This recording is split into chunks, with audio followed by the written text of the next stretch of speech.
NDA करता तिथे एकदम मुसंडी मारणं एवढं सोपं नाही राहणार. इथे कार्यकर्ता नाहीये एनडीएचे, बाहेरून बोलवल्या गेलेले कार्यकर्ता तिथे काम करतात आहे. मेन सवाल यही है कि कौन सी पार्टी कंसोलिडेट कर पाएगी। यावेळेस तिथे त्रिकोणी लढत दिसते आहे. वो बीजेपी बहुत अच्छे से यूज कर रही है। जे काही तिथले लोक आहे ते थोडे नाराज दिसले एलडीएफ बद्दल. Which is a very sad point for Kerala. आता आम्हाला काहीतरी चेंज हवा आहे. डेव्हलपमेंट हवी आहे, मला ऑपॉर्च्युनिटीज हवी आहेत. अनएम्प्लॉयमेंट हा खूप मोठा इश्यू आहे केरळमध्ये. वोटर अवेअरनेस हा एक मोठा फॅक्टर आहे तिथे. यावेळची सगळ्यात नवीन जी तिथे समस्या आहे ती आहे एक जो रिजल्ट आएंगे उसमें भी यूडीएफ ही जीतने वाली है। नमस्कार, मी Deepak Darade, for the people न्यूजमध्ये आपल्या सर्वांचं स्वागत आहे. मंडळी, भारत देश एवढा विशाल आहे की दरवर्षी कुठल्या ना कुठल्या राज्यामध्ये निवडणूक ही असतेच. आणि सध्या आपण बघतोय केरळमध्ये, पश्चिम बंगालमध्ये, आसाममध्ये निवडणुका सुरू आहेत.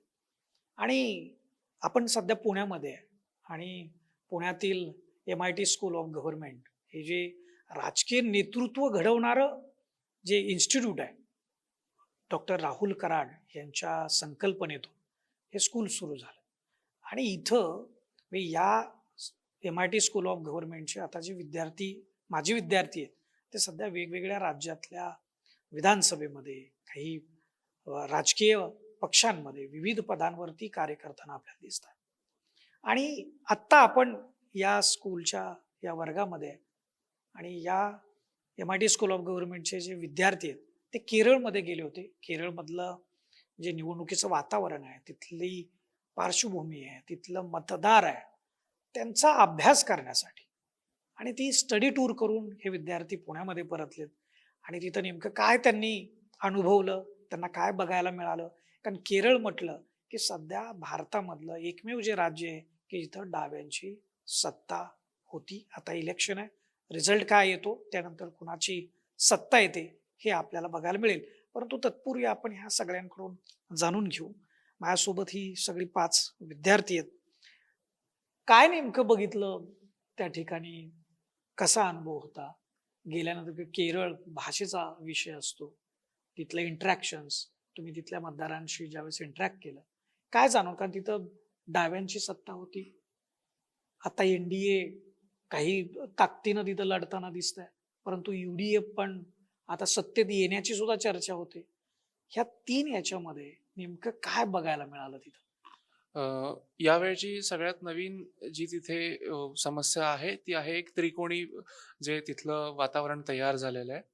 बरेच वर्ष डाव्यांची सत्ता तिथे स्थापित असल्यामुळे तिथलं जे एकंदरीत राजकीय आणि सामाजिक वातावरण आहे हे थोडं फार साम्यवादी आहे आणि त्याचे जे काही परिणाम आहेत ते बरेच वर्षापर्यंत टिकणार आहेत. तर NDA करता तिथे एकदम मुसंडी मारणं एवढं सोपं नाही राहणार.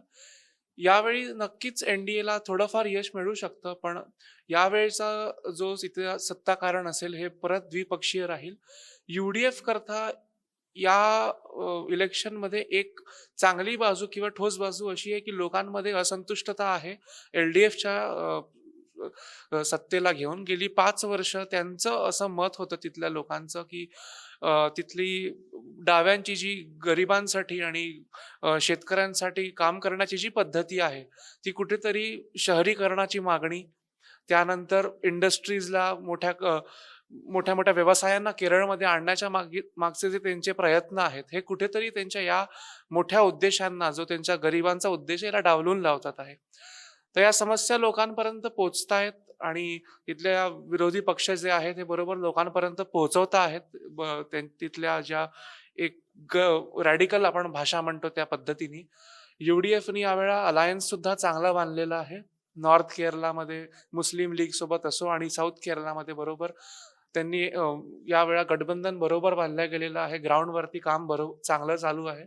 गेल्या म्युन्सिपल इलेक्शन्समध्ये चांगलं यश मिळवल्यानंतर त्याच्यावरती अजून बांधकाम त्यांचं चालू आहे आणि एक हंग असेंब्लीची कुठेतरी परिस्थिती यावेळा आपल्याला दिसू शकते असं मला वाटतं. अगदीच UDF डावलल्या नाही जाणार, LDF डावलल्या नाही जाणार, पण UDF एक झडप मारेल याच्या.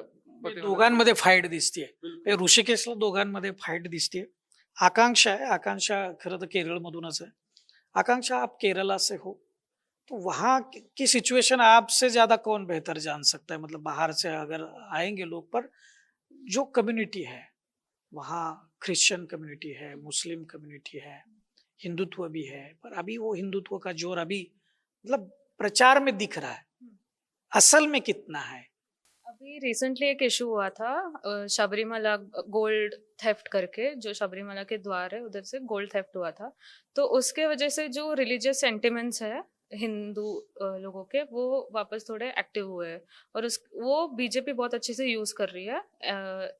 एलडीएफ पे एक्यूजेशंस लगे जा रहे कि उनकी सरकार थी उस वक्त हुआ था, और एलडीएफ उल्टा यूडीएफ पे एक्यूजेशन लगा रहे कि जो मेन अक्यूज्ड है वो सोनिया गांधी के घर जा चुका है करके, और बहुत अच्छे दोस्त है करके। तो ऐसा एक है रिलीजन के मामले में।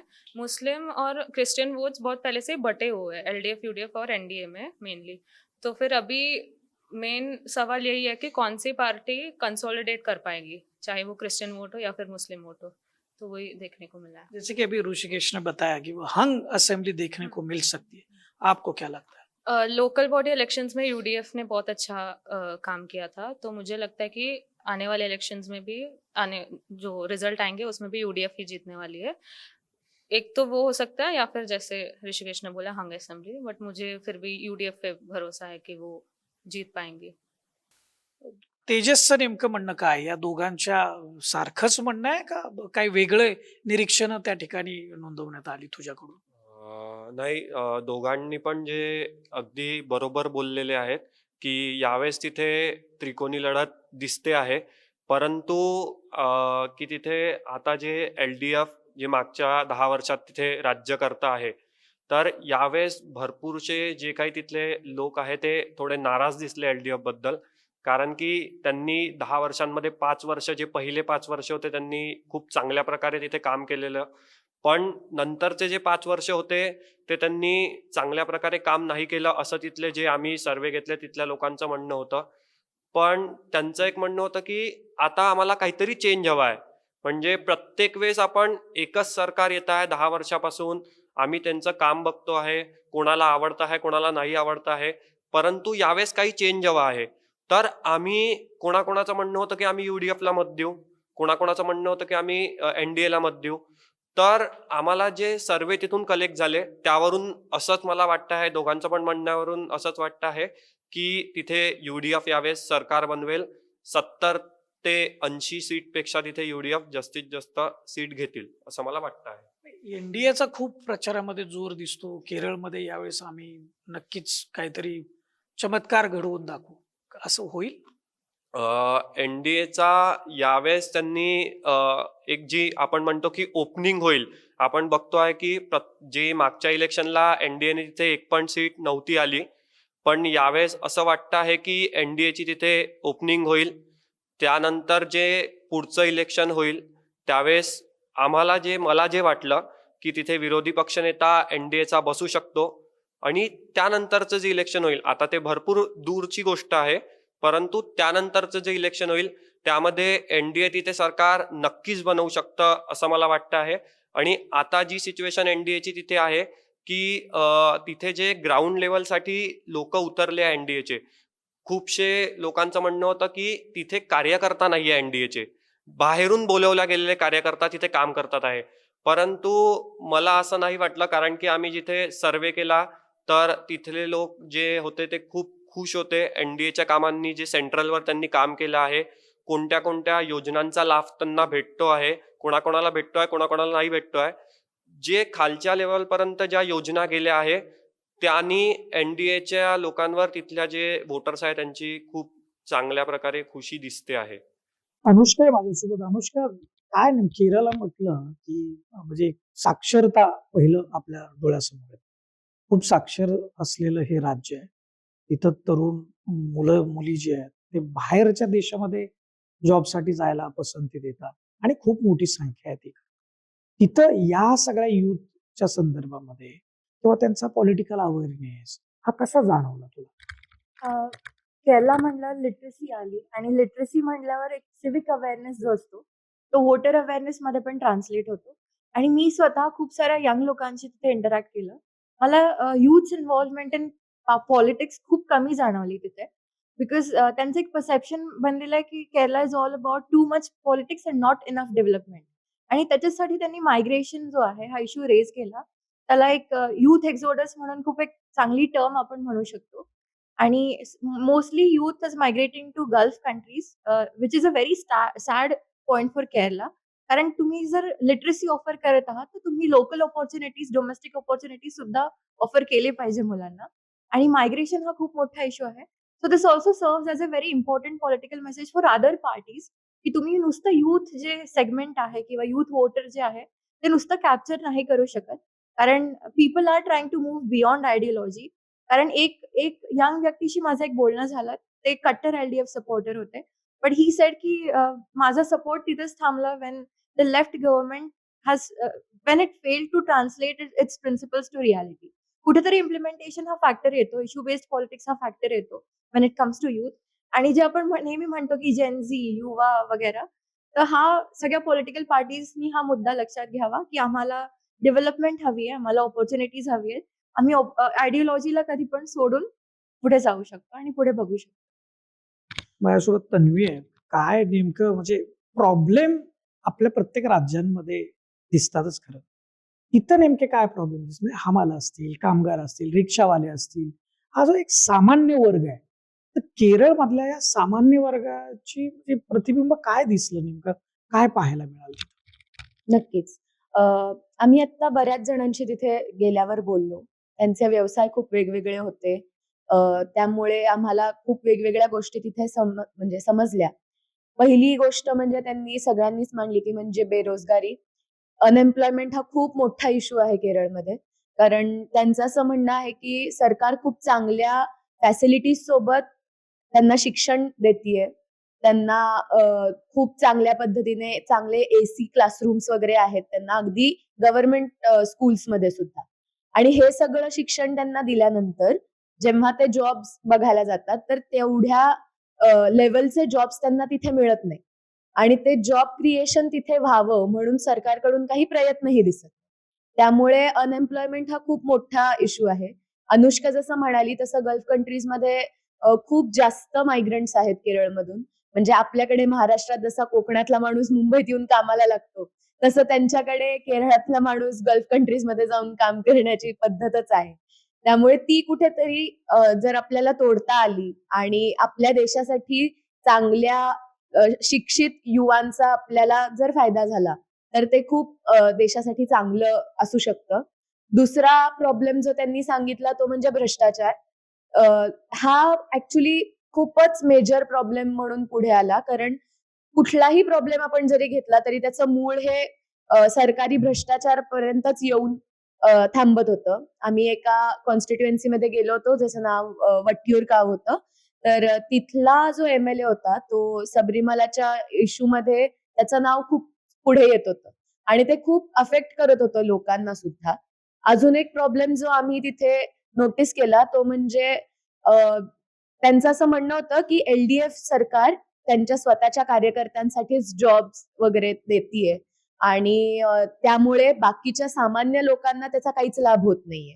तर थोडं हा पण एक इश्यू आम्हाला म्हणजे दिसला की आत्ताची जी सरकार आहे ती कुठेतरी एक पोलराइज्ड सिस्टीम करायचा प्रयत्न करतेय. त्यांच्या कार्यकर्त्यांपुरतं काम केलं जातंय जे कुठेतरी तिथल्या लोकांना मान्य नाहीये. एनडीए वरती त्यांचा विश्वास तेवढा दृढ नसल्यामुळे युडीएफ हा एकमेव पर्याय त्यांच्या समोर उरतोय.